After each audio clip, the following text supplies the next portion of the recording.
Welcome to the Brand Doctor Podcast, strategies that help entrepreneurs build reputable and profitable brands.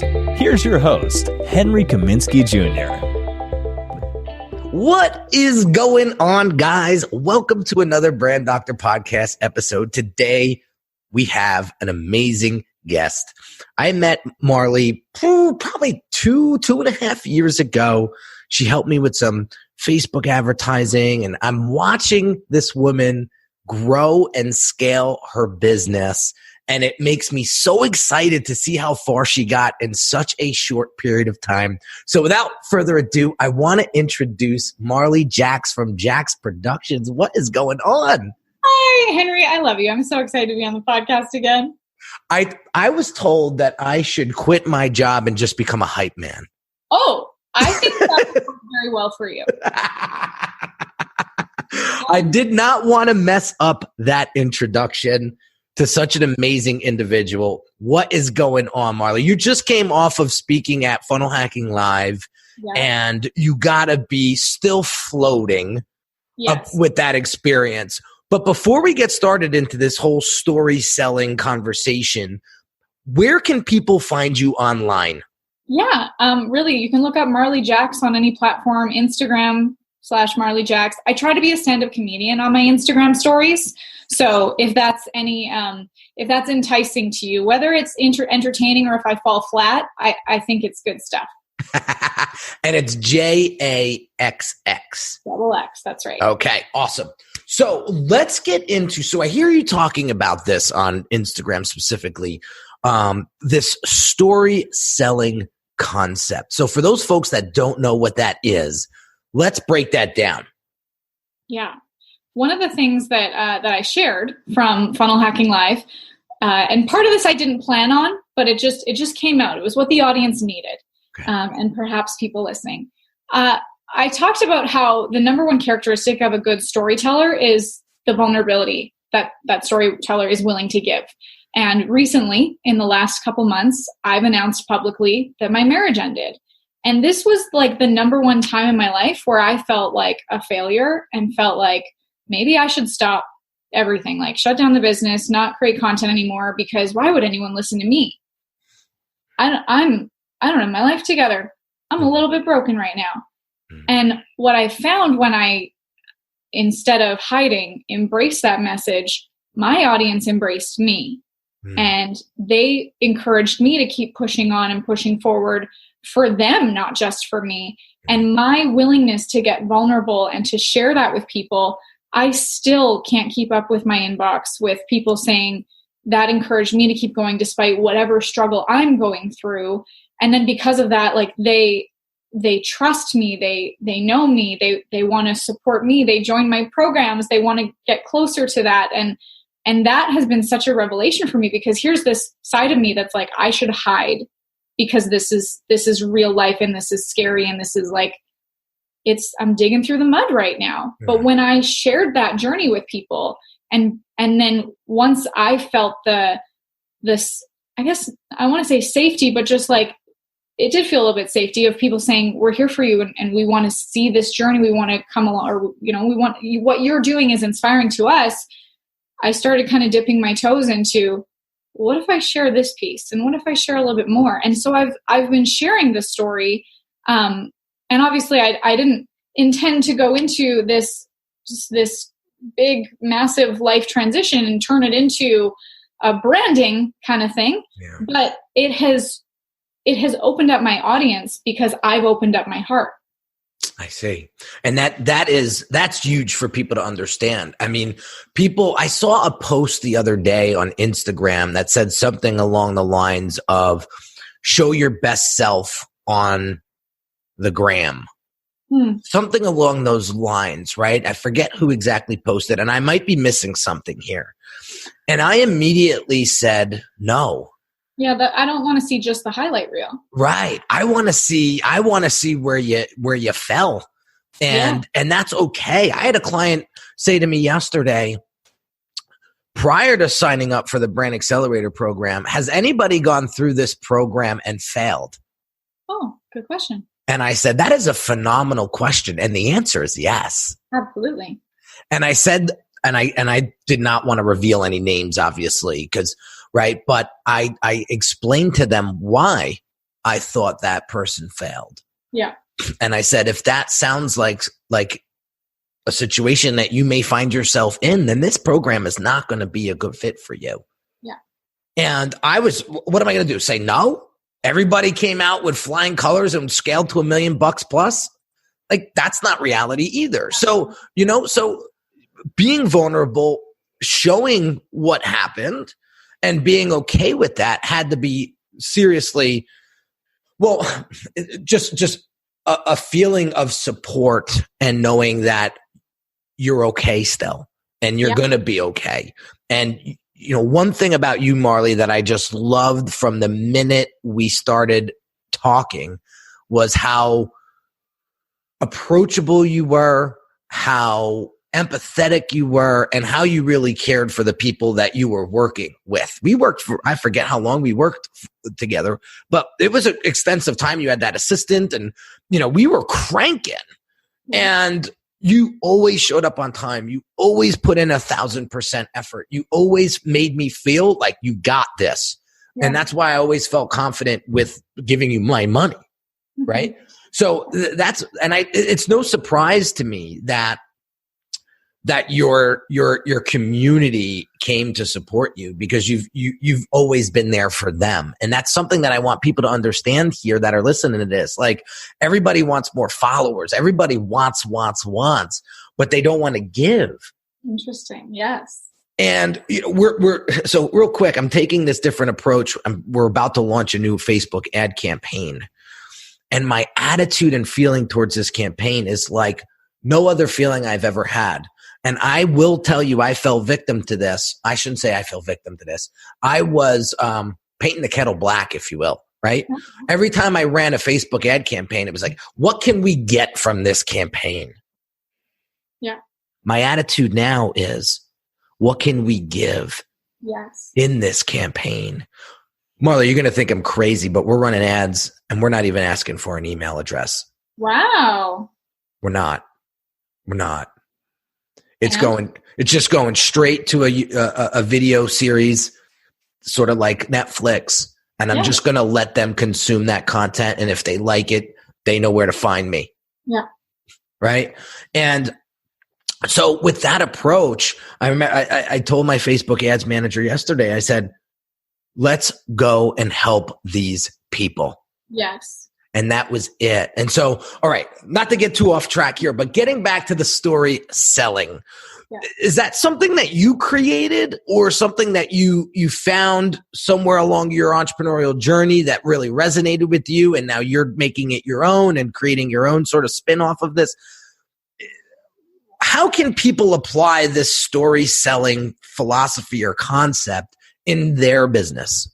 Yeah, I didn't come up with it. I've heard of it for a while and from many different sources. I don't even know if I could pinpoint where I heard it from first, but it made sense to me to share your stories. And maybe that's why, like you're saying, that I gave to my audience instead of just saying like, here's this stuff and just buy it. Like, I was giving, whether it was, and there's so many different kind of categories or pillars in how you can give. It can be educational content. It can be your stories. It can be inspiring. It can be the vulnerability. And so but even in the educational content, I would try to incorporate a story for how I learned it. Russell Brunson just shared from the stage at Funnel Hacking Live about that this is a really important part of any framework, is sharing the story of how you learned it and how you earned it, because that's how your audience is going to know why this is important. Like, how much you suffered and struggled and dug through the mud to be able to come to this revelation, this epiphany that now you're going to teach to your audience. If it's just like, hey, here's this stuff, like, maybe they don't appreciate how hard it was and why they get to skip the line because they're going to learn it from you and to know what you came through to watch. Like, I just think of the movies that we watch. Like, we look at, these attractive characters in the movies, and it's not just like all rainbows and butterflies. We watch them get to like the conflict in the plot and how they overcame it, and the love that fell apart, and the getting punched in the face, and then the big victory at the end. And then we appreciate, we're on the edge of our seats, and then we're willing to put out our credit card to buy more of the merchandise and the things. Yeah. And that's how it goes. And so do you follow when you're creating content? Because I noticed when I was doing my research on you, you put a lot of emphasis on helping clients create content. So I look at you as an expert when it comes to creating content. When you're putting content together for your personal brand or your service-based business or whatever you're doing online, is there a particular framework that you have and that you just can rinse and repeat with each client to help them sort of streamline the process of creating content? Yeah. The big thing, and whether it's a post or a video, is to have that like really engaging hook right at the beginning. Like whether it's a call out kind of statement or an, oh my God, this is what just happened kind of statement. And then going into a story. Like you just think of we as kids, we grew up like story time before bed, or people like around the radio back in the day. Like we all want these stories on the walls of caves, like, centuries ago. We want the story. And then that's how we trust, so that we can keep going into the tactical and the strategy part of things. So what I recommend and I have this myself, and in my challenge, I talk about this, is creating a story inventory. And this is something that lots of other people talk about too. This isn't something I came up with, but it's an amazing idea to have, whether it's a Google Doc or like a note section in your phone. In day-to-day life, the things that happen that come to you, there's content all around you, whether it's a conversation you overheard at the grocery store, or something that the bank teller said to you, or a conversation you have with your mom, or whatever. That can become a story that then you relate back to what it is that you're teaching. So when people are like, oh, I don't know what to create today, just glance and look at your story inventory, and you can have hundreds of ideas. You can even go back to like childhood and how little memories that pop up shaped who you are today. And I found when I started building my story inventory is I would try to go back into when I was a child, and then that, like, here's a story. Like so many other things come to mind that now I just have this vault of stories that when I'm looking at what kind of content do I create, all I have to do is look at my inventory there. So do you just, not to get too tactical here, but do you have just like a Google Doc that you just, when something comes to mind, you just open up your phone and just jot it down? Exactly. And then, if I can't get Google Docs, I just in the notes section of my phone, and I'll move it over, because you're anywhere you are. And even the thing is, sometimes if you're like, well, I don't have a story, or I don't know what's related to this, you can also use other people's stories. Like one thing that I love, Nicholas Bayerly last year at FHL talked about, you make your mess your message. And I have referred to that so frequently. And of course, I give Nicholas credit for it, that I say, he shared this story. That story can then become our story by referring back to it and then relating it to your message, to the thing that you're then going to teach or speak about. I love it. Make your mess your message. Yes. So I'm an exact example how I was like, I should hide. And then I was like, here it is. This is me. I'm real. Yeah. When you feel the most in control is when you give it all away. Ooh. Good one. Yeah. And that's something that I've learned through my mentorship and coaching. Big shout out to Chris Doe, man. He's helped me 2.5 years, working one-on-one with him, literally giving it all away and watching the 2 Comma Club Award come, watching great clients come, watching me getting my time back. And now I can hang out with my son whenever I want, really, and that's huge for me. It's huge for me. But, I always felt, and this was insecurity on my part. I always felt like, can't give them too much. It might come back. Right. And, I was thinking about this recently on where that came from. And it was actually, I was maybe 14 or 15 years old. Oh, you want to talk about story, right? I had my father had this house in Pennsylvania, a little log cabin that he was building as a kid. And I used to skateboard. And I actually was pretty good. I was sponsored by a skate shop. And I met this guy, Kerry Getz, up in Pennsylvania, who is actually went pro. And like, you Google his name, he's a pretty legit dude now. Mm-hmm. And I remember bringing Kerry down to New Jersey for the week to spend time with me and to skate around New Jersey. And I introduced him to some neighbors who I used to skate with, right? And my neighbors went and told Kerry all this bad stuff about me that wasn't true. And Kerry started to look at me differently. And like Kerry was like, I don't want to hang out with you anymore. I'm going to hang out with your neighbors. Oh, no. Right. And I'm 14 years old. I'm like, right.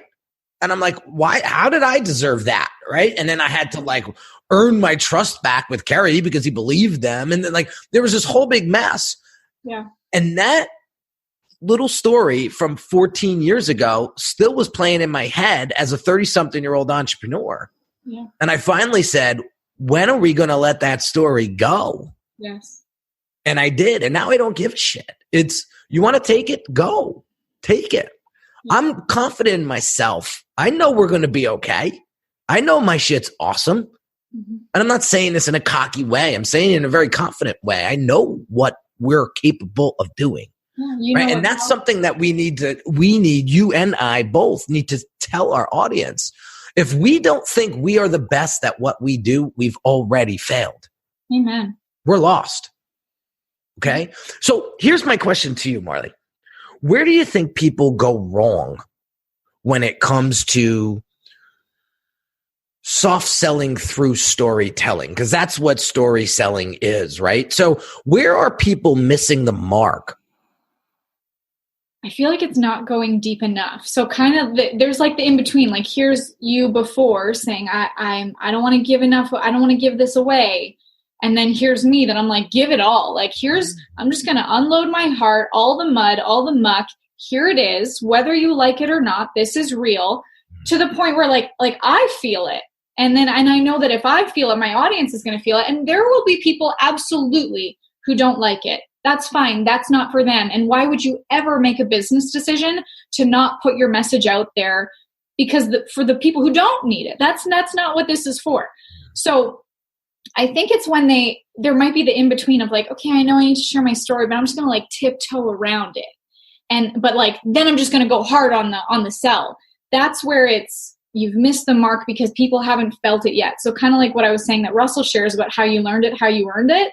It's like you just tiptoe on it so they don't understand why this is so important and why they should know, like, and trust you that much. Yeah. I think that's a big part of it is like not going deep enough to get the connection. I love that, which is going to segue me into the next topic of conversation. So this actually came up in a sales conversation that I had with a now brand accelerator client, which is a lot of fun. But they said to me, what is the one thing that you think we need to transform into in order for this program to work for us? I thought it was an interesting question. I might be paraphrasing a little bit, but the gist of it was, what are we doing now that we might need to do something different in order for this program to work? And I see the husband as being very extroverted and willing to put himself out there. But when I saw his wife next to him, she was very reserved and quiet and sort of, I'm not sure about this quite yet. This all sounds good in theory, but I'm not sure internally if I'm going to be able to do this. Yeah. So I asked them, well, here was my thought, and I want to get your take on it. Mm-hmm. The way that I responded was this. The transformation that needs to be done is for us to understand as entrepreneurs that we cannot hide behind our logo anymore. We cannot hide behind a pretty website anymore. If we're not putting ourselves out there and sharing our vulnerabilities and sharing our personalities to the world, I don't know if there is a future for the brand. And I've seen you come, just the 2.5 years I've known you, come a long way in creating a strong personal brand around who you are as a person. What's your take on that situation where people are like a little reserved? I don't know if I want to go out there on video. I love that because, yeah, you can't hide behind the logo. And that's a common question I get is like, should my brand be me or like just the business? And I'm like, well, you could still be the business, but who's the face of that? Who's the attractive character of that? People connect to people. And so when I hear my students say, I'm afraid of the camera. I'm like, it's a piece of metal and plastic. Let's just be real about that. You're afraid of judgment. You're afraid of stepping out of your comfort zone, but you're also afraid of stagnation and obscurity and probably like not being able to meet your bills. And when people connect with people and you have to know, like, and trust someone before you're willing to take out your credit card and invest into them and trust that the investment is going to give them the result that they want, they're going to trust that because they connect with you. People aren't willing to take out their credit cards until they feel that connection. So yeah, when I hear people say, I don't know, I'm like, I can't. I just ask them, what is more important and who are you doing a disservice to? Yourself for sure, but more likely your audience. Because I also think of your audience who, like, you don't have to show up, but you'll lose to the people who do. And the people who do, I wonder if they have the same integrity and level of authenticity and service that you would give them. And if not, will your potential clients get scammed because you didn't show up for them?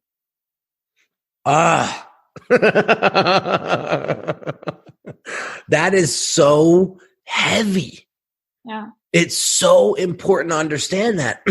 It's funny. We had a big win yesterday for Unique Designs. You know, we onboarded a new brand accelerator client. It's a very expensive investment. We're so excited for this client to come on board. And I have a peer group that I belong to, and we're encouraged to share our wins. And so I share the win inside of the group, and you know, the community is a beautiful group of people. So they were so excited for us. And I get a private message from one of the guys, and he says, I need to turn myself into a Henry. Like, I need to you need to clone yourself. You need to teach me how to become a Henry. And I was like, no. Yeah. That's the wrong approach. We need to teach you how to be you. Yeah. Right.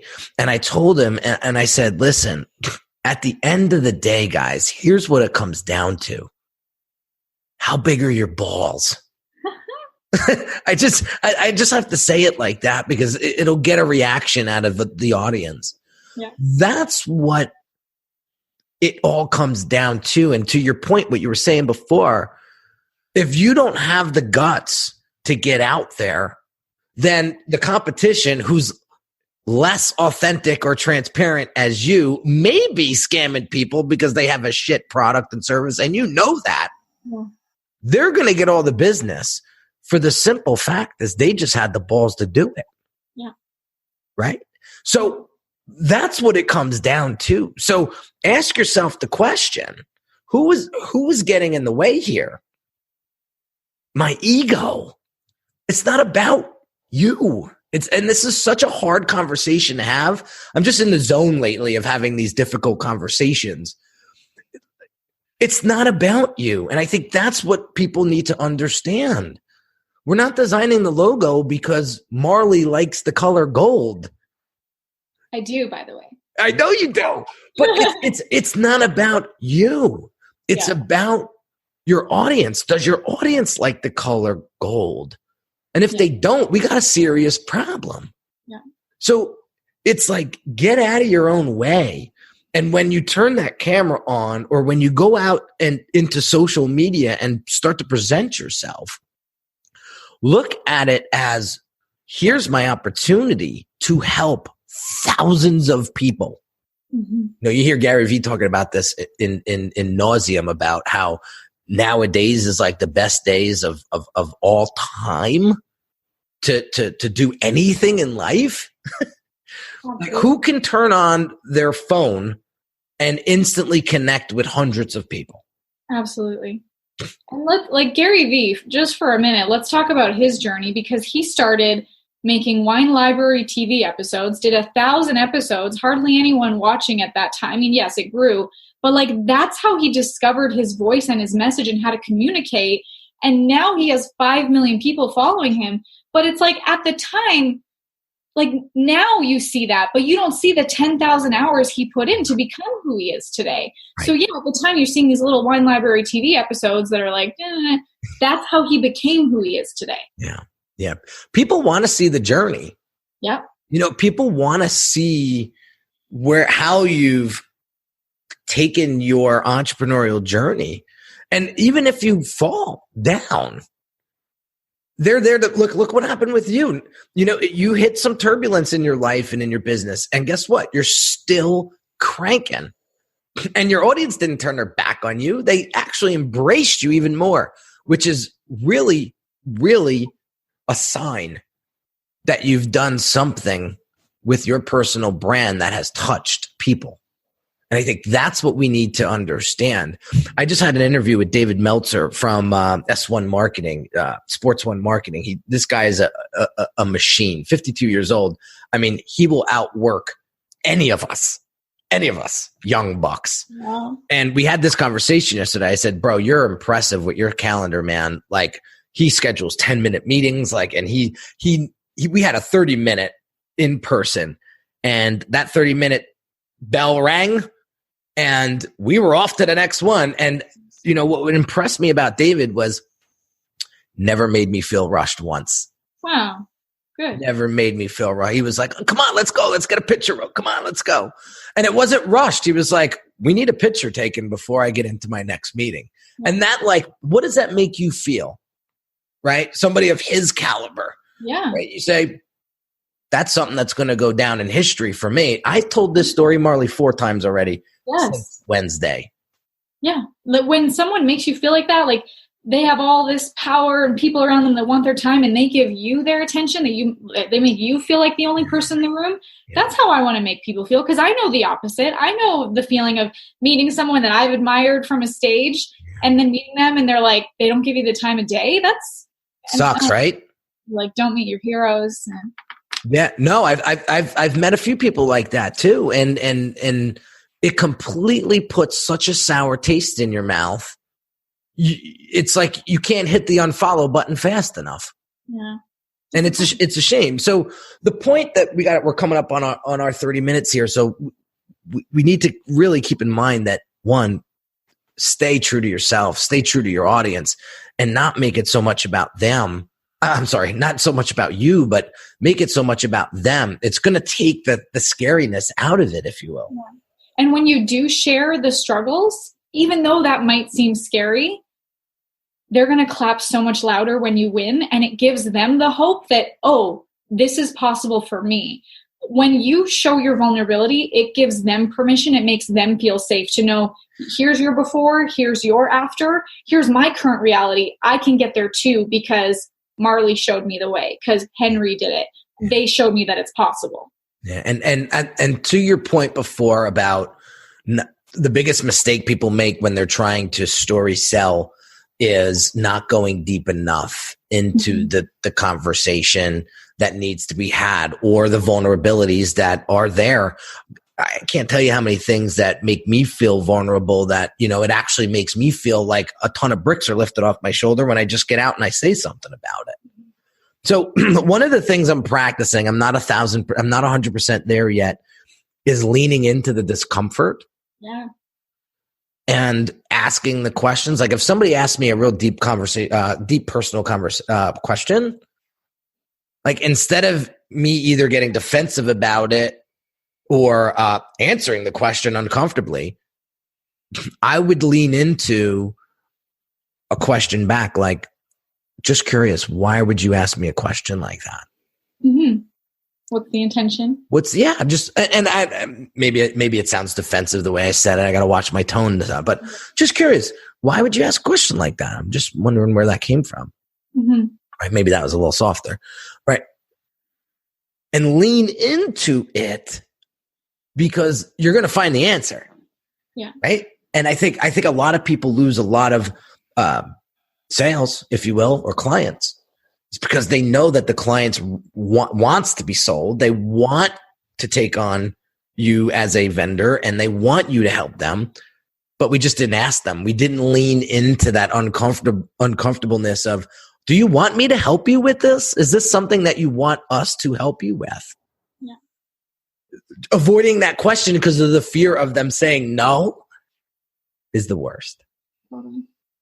So awesome stuff, Marley. So happy to connect with you. So again, real quick, where can people learn more about Marley Jaxx and get into your world? Yeah. Instagram, YouTube, youtube.com/Marley Jaxx, YouTube, both Instagram, Facebook. Look up Marley Jaxx. I'm telling lots of stories over there. I'm getting vulnerable. I also try to be funny. So there's that too. Your transparency is contagious. Oh, thank you. It really is. So I wish you nothing but the best of luck. And let's keep in touch. Let's not go a year without just connecting and saying, hey, what are you up to? Yes, let's do that. All right. Sounds good. Talk to you soon, guys. Just grab whatever came to you from this episode and apply it. If there's one thing that I know Marley wants you to do and what I want you to do is to just apply what it is that we're talking about today. Put it into action. Otherwise, you're just going to keep getting the same results over and over and over. So have an amazing day, and I will catch you on the next episode real soon. Take care. You've been listening to the Brand Doctor Podcast with Henry Kaminski Jr. To get your appointment with the doctor, visit Brand Audit at www.uniquedesigns.net.